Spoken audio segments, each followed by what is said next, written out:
My name is Richard Verodi, and I'm a game designer for Nintendo Software Technology, and I worked on Metroid Prime Hunters. We've been working on Metroid Prime Hunters for a little over 2 years now, and we're all exhausted and we're all very excited that it's over. But the extra time that we spent in development really helped us get our wish list of ideas inside. I'm super proud of everything in the game. Like, I'm stoked about all the stuff we were able to cram into this DS game. But I think some of the coolest things about it are the fact that, one, it's using Nintendo's Wi-Fi connection, so you can connect online for free and play anybody. The other thing is that we have a whole new set of bounty hunters. We've introduced these guys into Samus's world, so that's really going to, I think, change the way people look at Metroid.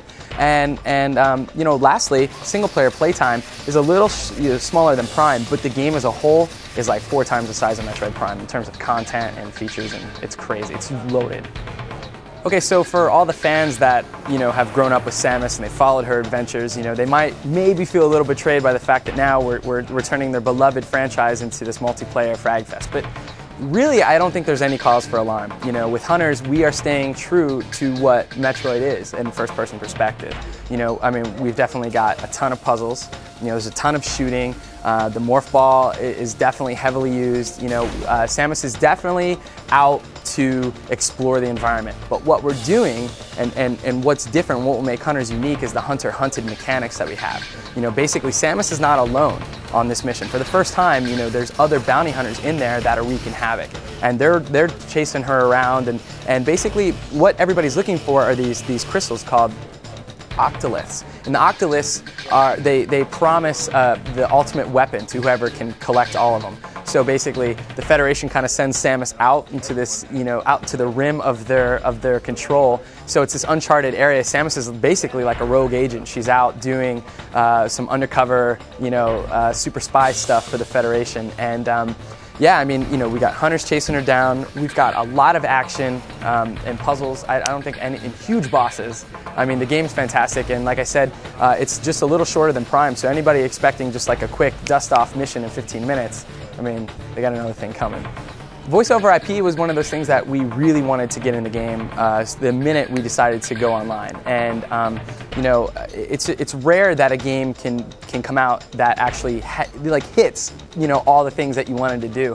I think we really pushed this game more towards hardcore fans. It's not, if everybody can enjoy it, great, but if not, that's pretty much what it is. This game is fast, it's brutal, it's hardcore. So one of the things that hardcore players tend to appreciate when they're playing online games is the ability to communicate, whether that be the voice over IP or just, basic chatting. We were definitely cognizant of the fact that we wanted those in the game. The differences between just playing your friends, that are just hanging out with you in Metroid, and playing people you've never met or your friends from like another state away online, there's no difference.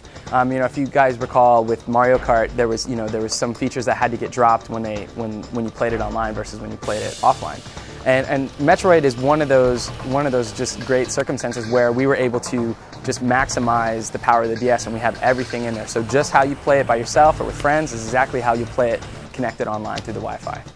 One of the things that you'll notice about how we've set up our multiplayer portion of the game is we have the inclusion of something called a Hunter's License. This is really cool because, again, gearing towards hardcore gamers, this thing tracks a crazy amount of stats, things that most people wouldn't even care about, but some of us do. Like how long you've walked in the game, and how many shots you fired total, and how many times you've killed somebody with the morph ball or the triskelion, and things like that. So we have a credible stat tracker. Metroid Prime Hunters, it drops March 20th. You don't want to miss the boat, guys. This is crazy. Go get it.